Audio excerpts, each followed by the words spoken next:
ஹாயா today இந்த video நம்ம என்ன பார்க்கணும்னா, நான் வந்து ஒரு 1 வீக்கா என்ன பண்ணேன்னா, எனக்கு சுத்தமா டைமே இல்ல. சம் ஃபியூ பர்சனல் ரீசன்ஸ்னால என்னால ஒர்க் அவுட் வந்து ப்ராப்பரா பண்ண முடியல.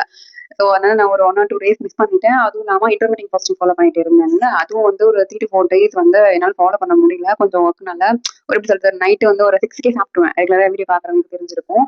ஸோ அது ஒரு 2 to 3 டேஸ் மிஸ் பண்ணிட்டேன். ஒரு 7 டேஸ் கிட்ட ஒரு ஒரு 1 வீக் கிட்ட நான் ப்ராப்பரா ஃபாலோ பண்ணல. லாஸ்ட்டா 45 டேஸோட வெயிட் ரிவீல் வீடியோ போஸ்ட் பண்ணேன். அதுக்கப்புறமேட்டுக்கா எக்ஸசைஸ் ஒர்க் அவுட் பண்றதுக்கும், ஃபுட் ஃபாலோ பண்றதுக்கும் சுத்தமா டைமே இல்ல. நான் நினைச்சேன் அட்லீஸ்ட் வெயிட் மெயின்டெயின் ஆச்சும் ஆகிருக்கும் அப்படின்னு சொல்லிட்டு நான் பார்த்தேன். அப்ப இன்னைக்கு நான் செக் பண்ணி பார்க்குறேன், வெயிட் என்னன்னா இன்க்ரீஸ் ஆகி காட்டுது. ஸோ ஜஸ்ட் மிஷின் ஏதோ ஃபால்ட் போல ரீசெட் பண்ணி ட்ரை பண்ணி பார்க்கலாம்னு சொல்லிட்டு பேக் சைட்ல வந்து ரீசெட் பட்டன் இருக்கும்ல, அதை கிளிக் பண்ணிட்டு எல்பிஸ்ல இருந்து கேபி, கேஜிஸ் இது மாதிரிலாம் சேஞ்ச் பண்ணி ரீசெட் பண்ணிட்டு சரி நம்ம வெயிட் கரெக்டா தப்பா காட்டுது, அந்த டம்பிள்ஸ் யூஸ் பண்ணி செக் பண்ணி பார்க்கலாம் அப்படின்னு சொல்லிட்டு டம்பிள்ஸ் எல்லாம் செக் பண்ணி பார்த்தேன். என்ன செக் பண்ணி பார்த்தாலும் சரி அது எக்ஸ்ட்ரா தான் காட்டுது. திருப்பி நான் ஏறி நின்னா ஸோ அப்பதான் நான் ரியலைஸ் பண்ணேன். நான் வந்து நம்ம இவ்வளவு ஒரு 45 டேஸ் கரெக்டா ஃப்ளோல வந்துட்டு இருக்கோம். கெயின் ஆக்காதனா கூட மெயின்டெயின் ஆச்சும் ஆகும் அப்படின்னு பார்த்தேன். நான் கெயின் ஆகும்னு நினைச்சு கூட பார்க்கல. பார்த்தா நீங்க செக் பண்ணி பார்த்தா வெயிட் வந்து கெயின் ஆகியிருக்கு. ம். என்ன சொல்றதுன்னே தெரியல. பாடி டைப் அந்த மாதிரி தான் இருக்கு. கொஞ்சம் கேப்பிட்டலே கெயின் ஆகிடுது. இதுக்கு என்ன பண்றதுன்னு தெரியல. அட்லீஸ்ட் எல்லாரும் ஹியூமன் பீயிங் தானே. கண்டிப்பா யாரும் மிஸ்டேக்கே பண்ணாம இருக்க மாட்டாங்க. கண்டிப்பா எல்லாரும் மிஸ்டேக் பண்ணக்கூடியவங்க தான். அதுக்குன்னு வெளியவே சாப்பிடாம இருக்க முடியுமா? ஹோட்டலுக்கே போகாம இருக்க முடியுமா? ஒரு ஸ்வீட், ஒரு ஸ்நாக்ஸ் கூட சாப்பிடாம எப்படி எவ்ளோ கண்ட்ரோலா இருக்க முடியாதுல்ல? ஆம். சரி நான் வந்து என்ன நினைச்சேன், சரி வெயிட் லாஸ் ஆகுது. ஒரு நல்ல ஃப்ளோல போய்க்கிட்டு இருக்கே அப்படின்னு சொல்லிட்டு கொஞ்சம் ஒரு ஈஸியா கேர்லெஸ்ஸா இருக்கவே, இது திருப்பி வந்து கெயின் ஆக ஆரம்பிச்சுச்சு. ஒரு 1/2 கேஜி கூட இல்லைங்க. லாஸ் ஆகும்போது மட்டும் ஒரு வந்து 30 கிராம், 40 கிராம் அது மாதிரி லாஸ் ஆகுது. இதே ஒரு 1 வீக் கெயின் ஆகணும்னா சொல்லுங்களேன், 1 கேஜிக்கு மேல ஒரேடியா கெயின் ஆகிடுது. இப்ப எடுத்து பார்த்தீங்கன்னா, 45 வீடியோ எடுத்து பார்த்தீங்கன்னா, 73 கிட்ட இருந்துச்சு. இன்னைக்கு டே 50 வீடியோ போடலாம், ஷூட் பண்ணலாம். சரி 1 வீக் தான் நம்ம எக்ஸர்சைஸ் பண்ணல, டயட் ஃபாலோ பண்ணல. சரி என்னதான் இருக்கு அப்படின்னு சொல்லிட்டு பார்க்கலாம் அப்படின்னு பார்த்தா, இன்னைக்கு எடுத்து செக் பண்ணி பார்த்தா 75 கிட்ட காட்டுது. இப்படி இருந்தா எப்படி? சொல்லுங்க பார்க்கலாம். இது எனக்கு மட்டும் தான் இப்படி நடக்குதா? இல்ல எல்லாருக்குமே இப்படிதானான்னு சொல்லிட்டு எனக்கு தெரியல. என் பாடி டைப் இப்படிதான் இருக்கா? என்னன்னே தெரியல. ஒரு 1 வீக் தான் ஏதோ கொஞ்சம் ஒர்க்கா இருக்கேன், வேலையா இருக்கேன், வெளியலாம் போகவே சரி என்ன பண்றதுன்னு சொல்லிட்டு விட்டுட்டேன். அந்த 1 வீக் விட்டதுலயே 1 1/2 கேஜி கிட்ட இன்கிரீஸ் ஆகுது. அது மாதிரி ஒரு பாடி டைப்பா இருக்கு. அதுக்கு எனக்கு எந்த இஷ்யூஸுமே இல்ல. பிசிஓஎஸ்லாம் அந்த மாதிரி எதுவுமே கிடையாது. தைராய்டு கிடையாது. நார்மல் தான். நார்மலா இருக்கிற எனக்கே இப்படி ஆகுதுன்னா பார்த்துக்கோங்க. அதுக்கே இப்போ வந்து நம்ம ஏதாச்சும் கிராஸ் டயட் ஃபாலோ பண்றோம். அது மாதிரி பண்ணும்போது சடனா வெயிட் கெயின் ஆச்சுன்னா பரவாயில்ல. நார்மல் ஹோம் ஃபுட்ட ஃபாலோ பண்ணி எக்சர்சைஸ் பண்றேன், ஸ்கிப்பிங் பண்றேன், வாக்கிங் போறேன். இவ்ளோ ஃபாலோ பண்ணியுமே ஒரு 1 வீக் கேப் விட்டாலே திருப்பி வந்து 1 1/2 கேஜி கெயின் ஆகிடுது. இப்படி இருந்தா எப்படி? இது வந்து நம்ம லைஃப் லாங் ஃபாலோ பண்ணிட்டே இருக்கிற மாதிரி இருக்கு. ஒரு 100 டேஸ் தான் சேலஞ்ச் மாரி பண்ணிட்டு விட்டுலாம்னா, இத விடலாம் முடியாது போல. இது கன்டினியூஸா ஃபாலோ பண்ணிட்டே இருந்தா மட்டும் தான் இது மெயின்டெயின் ஆகும். ஸோ நான் கிவ் அப்லாம் ஆகுறேன்னு சொல்ல வரல. நான் ஃபாலோ தான் பண்ண போறேன். நான் கிவ் அப்லாம் ஆகல. பட் ஒரு மாரி ஃபீல் பண்ற மாதிரி தான் இருக்கு.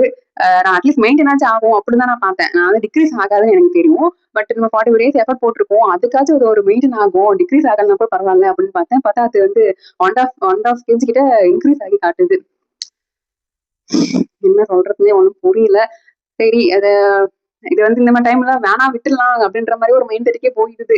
என்னடா இது இவ்வளோ பண்ணி கஷ்டப்பட்டு பண்ணணுமா? ஒரு நார்மல் ஹியூமன் பீயிங் மாதிரி கூட நம்மளால இருக்க முடிய மாட்டேங்குது. நினைச்சா சாப்பிட முடிய மாட்டேங்குது அப்படின்ற மாதிரி தான் இருக்கு.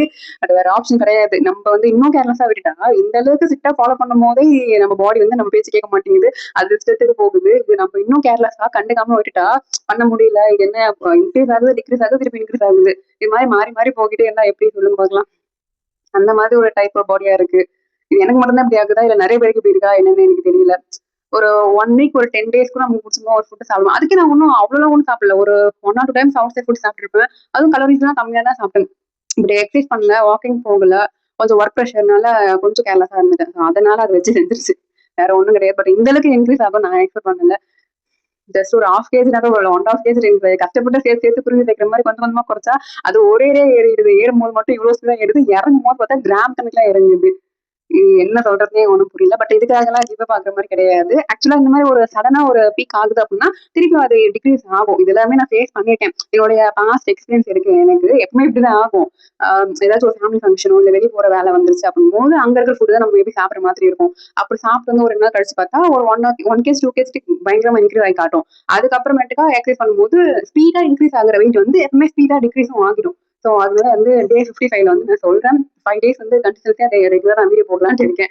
ஏன்னா நான் வீடியோ போடுறது ஸ்டாப் பண்ணதான் வந்து இன்னைக்கு பார்த்துக்கலாம், நாளைக்கு பார்த்துக்கலாம் அப்படின்னு சொல்லிட்டு நான் எக்ஸசைஸை மிஸ் பண்றேனோன்னு சொல்லிட்டு எனக்கு ஒரு ஃபீலிங். ஸோ அதனால இனிமேல் வந்து நான் ரெகுலரா வீடியோ போட போறேன். ஸோ எக்ஸசைஸே பண்ணலனா கூட இன்னைக்கு பண்ணலன்றதாச்சும் நான் ஒரு வீடியோ போஸ்ட் பண்ணலாம் அப்படின்னு சொல்லிட்டு இருக்கேன். நீங்க யாருன்னா இது மாதிரி ஃபேஸ் பண்ணிருக்கீங்களா? உங்களுக்கும் இது மாதிரி நடந்திருக்கா? அப்படின்னு சொல்லிட்டு எனக்கு கமெண்ட் செக்ஷன்ல சொல்லுங்க.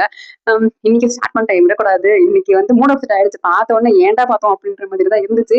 பட் விடக்கூடாது, திருப்பி ஸ்டார்ட் பண்ணலாம் அப்படின்னு சொல்லிட்டு ஸ்டார்ட் பண்ண ஆரம்பிச்சிட்டேன். அந்த ஒரு ஃப்ளோலயும் ஒரு டச்லயே இருந்தா மட்டும்தான் மெயின்டைன் ஆகுது. வேற ஆப்ஷனே இல்ல. நம்மளுடைய காடோட நம்ம படிச்சதே அப்படிதான் படிச்சுட்டாங்க போலது. என்ன பண்றதுன்னே ஒண்ணும் புரியல. ஸோ அதனால இன்னைக்கு திரும்பி exercise, walking, diet, intermittent fasting. எனக்கு அந்த சன் செட் ஆயிடுச்சு. ஒரு 6க்கு மேல சாப்பிட்டாலே, நான் கொஞ்சமா சாப்பிட்டாலுமே எனக்கு வெயிட்டா போட்டுருது. ஸோ என்ன சொல்றது? அதே அந்த 6க்கு 5:30க்குள்ள டின்னரை முடிச்சுட்டா, நான் வந்து குவான்டிட்டி கலோரிஸ்லாம் வந்து கொஞ்சம் எக்ஸ்ட்ரா சாப்பிட்டா கூட எனக்கு வெயிட் மெயின்டைன் ஆகுது. ஸோ இதுதான் நான் வந்து இந்த 1 வீக்ல வந்து நான் பண்ண மிஸ்டேக்ஸ் வந்து நான் லேர்ன் பண்ணிக்கிட்டது. நான் சாப்பிட்ற ஃபுட்டு வந்து நான் வந்து கம்மியா சாப்பிட்டாலுமே லேட் நைட்ல சாப்பிட்டா எனக்கு டக்குன்னு வெயிட் போட்டுடுது. ஸோ இதெல்லாம் தான் நான் நோட்டீஸ் பண்ணது. ஓகே, இது நல்லது தான் அப்படின்னு சொல்லிட்டு நான் இது வந்து ஒரு லேர்ன் பண்ணிக்கிட்டேன். ஸோ இன்னைக்கு எக்ஸசைஸ் பண்ண ஸ்டார்ட் பண்ணியாச்சு. இன்னைக்கு டயட், இன்டர்மிட்டன்ட் ஃபாஸ்டிங் எல்லாமே ப்ராப்பரா பண்ணலான்ட்டு இருக்கேன். என்னென்னு சொல்லிட்டு அப்புறம் எங்க வீடியோஸ் நான் போஸ்ட் பண்றேன். ஓகே, வாங்க இன்னைக்கு வெயிட் லாஸ் எக்ஸசைஸ்க்குள்ள போகலாம். இங்கே இன்டர்மீடியட் ஃபாஸ்டிங்கில் மார்னிங் பிரேக்ஃபாஸ்ட்டாக வந்து கம்மங்கூழ் தான் வந்து கரெக்டாக 10 o'clock நான் எடுத்துக்கிட்டேன். இதுவே கொஞ்சம் ஃபில்லிங்காக இருக்கிற மாதிரி இருக்கும். ஸோ ஒரு 12:30க்கு பாயில் பண்ண எக்கு, அதில் எல்லோ மட்டும் அவாய்ட் பண்ணிவிடுங்க. ஜஸ்ட் ஒரு 2 எக்கோட எல்லோ மட்டும் சாப்பிடுங்க போதும். அப்புறம் ஒயிட் ரைஸு, ஒரு ஆம்லெட் ஆயில் இல்லாமல், அப்புறமேட்டுக்க வந்து வாழைப்பூ பொரியல் எடுத்துக்கிட்டேன். இதுவே ஃபில்லிங்காக இருக்க மாதிரி இருந்துச்சு. ஸோ நைட்டு டின்னருக்கு வந்து ஜஸ்ட்டு ஃப்ரூட்ஸ் மட்டும் எடுத்துக்கிட்டு முடிச்சிட்டேன். ஸோ இந்த அளவுக்கு டயட் ஃபாலோ பண்ணியே வெயிட் இன்க்ரீஸ் ஆகுது, டிக்ரீஸ் ஆக மாட்டேங்குது. இதுக்கு நடுவில் வந்து ஃபேட் கலர் ட்ரிங்க் எடுத்துக்கிட்டேன். வாங்க இன்றைக்கி எந்த மாதிரியான எக்ஸசைஸ் பண்ணணும்னு வீடியோக்குள்ளே பார்க்கலாம். எப்பயும் போல் வந்து ஃபுல் பாடி வார்ம் அப் பண்ணி ஸ்டார்ட் பண்ணணும்னு சொல்லிட்டு எக்ஸசைஸ் பண்ணுறதுக்கு முன்னாடி வார்ம் அப் ஸ்டார்ட் பண்ணியாச்சு. ஹெட் ரொட்டேஷன், ஹிப் ரொட்டேஷன் எப்பயும் போல் நார்மலாக பண்ணுற மாதிரி ஆல்ரெடி வீடியோ போஸ்ட் பண்ணியிருக்கேன் பாருங்கள். இந்த வீடியோ வந்து 2x வச்சு நான் போஸ்ட் பண்ணியிருக்கேன். எப்பவுமே எந்த எக்ஸசைஸ் பண்ணுறதுக்கு முன்னாடி நீங்கள் வார்ம் அப் பண்ணிவிடுங்க. அந்த பண்ணி முடிச்சுட்டு எப்பவுமே ஸ்ட்ரெச்சஸ் பண்ணிவிடுங்க. ஏன்னா அது ரொம்ப நாள் கழித்து பண்ணவே வந்து பாடி வந்து கொஞ்சம் ரஃப்பாக தான் இருந்துச்சு. ஒரு ஏன்டா பண்ணுறோன்ற மாதிரி ரொம்ப நாள் கேப் விட்டாலே இதான் ப்ராப்ளம். நமக்கு ஒரு கேப் விட்டாலும் திருப்பி பண்ணுறதுக்கு மூடே இருக்காது. ஒரு மாதிரி கடுப்பாக தான் இருக்கும். வேறு ஆப்ஷனே கிடையாது, பண்ணி தான் ஆகணும். பாடி வந்து கொஞ்சம் மாதிரி ரஃப் ஆக்குற மாதிரி, ஒரு வெயிட் போட்ட மாதிரி இருந்துச்சு. எனக்கே ஃபீல் ஆச்சு. ஒரு வெயிட் மிஷினில் பார்த்ததுனால அப்படி இருந்துச்சா என்னென்ன தெரியல. கொஞ்சம் லைட் வெயிட்டாக இல்லாத மாதிரி இருந்துச்சு. ஸோ இன்றைக்கி வந்து ஃபுல் பாடி ஸ்ட்ரெச்சஸ் பண்ணிடலாம் அதுக்கு ஒரு ஒர்க் அவுட் பண்ணுறதுக்கு முன்னாடி அப்படின்னு சொல்லிட்டு எனக்கு கார்டியோ, ஸ்ட்ரென்த் ட்ரைனிங் ரெண்டுமே பண்ணுற மாதிரி ஐடியா பண்ணியிருந்தேன். ஸோ இன்றைக்கி டம்பிள்ஸ் வச்சு தான் வந்து இதான் 6 kg டம்பிள்ஸ். ஆக்சுவலாக 3 kg தான் நான் ட்ரை பண்ணுவேன். இன்றைக்கி வந்து 6 kg பண்ணலாம் அப்படின்னு சொல்லிட்டு, ரெப்ஸை வந்து கம்மியாக பண்ணாலுமே, செட்ஸை கம்மியாக பண்ணாலுமே வெயிட்டை இன்க்ரீஸ் பண்ணி பண்ணலாம் அப்படின்னு சொல்லிட்டு 3 kgலேருந்து 6 kg மூவ் பண்ணி இன்றைக்கி நான் 6 kg வச்சு பண்ணிட்டு இருந்தேன். ஏன்னா ரொம்ப நாள் கழித்து பண்ணவே பண்ணுற ஒரு மைண்ட் செட்டே இல்லை. கேப் விட்டாலே இப்போ எதே ப்ராப்ளம் ஆகும். சரி பரவாயில்லன்னு சொல்லிட்டு ஒரு மாதிரி கடுப்பாக தான் இருந்துச்சு. போக போக பழகிடும் அப்படின்னு சொல்லிட்டு பண்ணிட்டு இருந்தேன். ஆக்சுவலி நான் வீடியோ போட வேணாம் அப்படின்னு சொல்லிட்டு தான் பார்த்தேன். வெயிட் ரிவீல் வேணாம், வேறு ஏதாச்சும் போடலாம், இல்லைனா எனக்கு வீடியோவே போடாமல் கூட விட்டுடலாம் அப்படின்னு சொல்லிட்டு. பட் ஆனஸ்ட்டாக இருக்கலாம். சரி, ஆனஸ்ட்டாக இருந்தால் தான் நம்மளை யாருனா கொஷின் கேட்கும்போது தான் நம்ம அதை சேஞ்ச் பண்ணிப்போம். அப்படின்றதுனால தான் நான் இன்க்ரீஸ் ஆகிடுச்சு அப்படின்றதையும் நான் சொல்கிறேன். ஸோ இது அப்படி தான் ஆகும். வெயிட்டை ஒரு ஜேர்னி அப்படின்போது இன்க்ரீஸாக ஆகும், டிக்ரீஸாக ஆகும், அப் அண்ட் டவுன்ஸ் எல்லாத்துலேயும் இருக்கிற மாதிரி தான் இதுலேயும் இருக்கும். பட் நம்ம பாடிக்கு அது ரொம்ப அதிகமாக இருக்குது. ஒரு சில பேர்லாம் எவ்வளவோ சாப்பிட்றாங்க, அவங்களுக்குலாம் வெயிட்டே போட மாட்டேங்குது. நம்ம ஜஸ்ட் ஒரு 1 வீக்கு டயட் ஃபாலோ பண்ணாமல் இருந்தாலே பயங்கரமாக வெயிட் போடுது. அது மாதிரி ஒரு டைப்பாக இருக்குது. வாலில் வந்து ஒரு 30 செகண்ட்ஸ் நான் ரொம்ப நாள் கழிச்சு பண்ணுவேன். சுத்தமாக முடியல. அது முன்னாடி 1 மினிட்டாக பண்ணுவேன். ஸோ இப்போ 30 செகண்ட்ஸே வாலில் வந்து என்னால் உட்கார முடியல. கால்லாம் பயங்கரமாக ஷிவர் ஆக ஆரம்பிச்சிருச்சு. ஸோ அந்த மாதிரி ரொம்ப கஷ்டமாக இருக்க மாதிரி ஆகிடுச்சு. இது எந்த காட்டுற எல்லா வீடியோஸ் எக்ஸசைஸுமே நான் வந்து 3 செட்ஸ் பண்ணேன். வீடியோக்காக அதை நான் ஜஸ்ட்டு ஒரு 1 செட் மட்டும் உங்கள்கிட்ட போஸ்ட் பண்ணுறேன். டஃப்பாக தான் இருக்கும். வந்து ஸ்மார்ட் வாட்சில் வந்து நீங்கள் செகண்ட்ஸ் ஆன் பண்ணிட்டாலும் பரவாயில்ல, இல்லை நீங்கள் மொபைல் ஃபோன்லேயே ஒரு 30 செகண்ட்ஸ்லேருந்து ஸ்டார்ட் பண்ணுங்கள். ஒரு 1 மினிட் வரைக்கும் பண்ணுற மாதிரி பார்த்துக்கோங்க. கேப் எடுத்து தான் பண்ணேன். ஒரு செட்டு பண்ணிவிட்டு ஒரு 10லேருந்து 15 செகண்ட்ஸ் வந்து நீங்கள் கேப் விட்டுருங்க. ஸோ நெக்ஸ்ட்டு கார்டியோ எக்ஸசைஸ் போய்ட்டு ஸ்ட்ரென்த் ட்ரைனிங் பண்ணிவிட்டு அப்புறம் கார்டியோ மிக்ஸ் பண்ணலாம் அப்படின்னு சொல்லிட்டு பண்ணிகிட்டே இருந்தேன். ஜம்பிங் எக்ஸசைஸு, அந்த ஸ்கிப்பிங்லாம் பண்ணும்போது ஸ்போர்ட்ஸ் வீரை வந்து மறக்காமல் வியர் பண்ணிக்கோங்க. இல்லை செஸ்ட்டு பெயின் ஆகிற மாதிரி இருக்கும். ஸோ இதில் நான் ஷோ பண்ணுறது எல்லாமே வந்து right side leg, left side leg, so எதை பண்ணாலுமே 10 கவுண்ட் இருக்கிற மாதிரி நான் பார்த்துக்கிட்டேன். வீடியோக்காக ஸ்பீடப் பண்ணியிருக்கேன். பட் ஆக்சுவலாக இவ்வளோ ஸ்பீடாக பண்ணக்கூடாது, ஸ்லோவாக தான் பண்ணணும். நிறுத்தி நீங்கள் பண்ணுங்கள். ஒரு 10 செகண்ட்ஸ் கேப் விட்டுட்டு பண்ணுங்கள். ஒரு எக்ஸசைஸ்க்கும் ஒரு செட்டு பண்ணி முடிச்சிட்டோம். இது வந்து ஹிப்புக்கானது. நீங்கள் எந்தளவு ஹிப்பை ரொட்டேட் பண்ணி வால் டச் பண்ணணும் அப்படின்றது தான் இருக்குது. ஆக்சுவலாக சொல்லணும்னா ஃபுல் ஹேண்டு டச் பண்ணணும். பட் என்னால் ஃபுல்லாக பாடி வந்து அந்தளவுக்கு ஃப்ளெக்சிபிளாக இல்லை அப்படின்றதுனால ஜஸ்ட்டு ஃபிங்கர்ஸ் டச் பண்ணுற அளவுக்கு தான் இருந்துச்சு. அதுக்கே வந்து ஹிப் சைடில் வந்து ரொம்ப எஃபெக்டிவாக இருக்கிற மாதிரி தான் நான் ஃபீல் பண்ணேன். வெயிட் கெயின் ஆனதுனால இன்றைக்கி ஒரு வெறிகொண்டு இன்றைக்கி வெயிட் லாஸ் பண்ணியே ஆகணும் அப்படின்னு சொல்லிட்டு ஒரு மும்முரமாக வந்து எக்ஸசைஸ் பண்ணிகிட்டே இருந்தேன். டயர்டாக இருந்துச்சு, பயங்கரமாக வெயித்து கொட்டுச்சு. ஆனால் விடவே இல்லை. பசி வேறு எடுத்துச்சு. அப்பப்போ கொஞ்சம் கொஞ்சம் தாக்கமாக இருந்துச்சு. தண்ணி மட்டும் கொஞ்சம் கொஞ்சமாக சிப் சிப்பாக குடிச்சிட்டு வந்து நான் பாட்டுன்னு எக்ஸசைஸ் பண்ண ஆரம்பிச்சிட்டேன். இன்றைக்கி எனக்கு டே இப்படி தான் போச்சு. பயங்கரமாக ஸ்வெட் ஆச்சு. நீங்கள் எந்த மாதிரி எக்ஸசைஸ் பண்ணுறீங்க, எவ்வளோ வெயிட்டில் இருக்கீங்க, என்ன டயட் ஃபாலோ பண்ணுறீங்கன்னு சொல்லிட்டு எனக்கு கமெண்ட்ஸில் மறக்காமல் சொல்லுங்கள். பாய், நெக்ஸ்ட் வீடியோவில் பார்க்கலாம். தேங்க்யூ.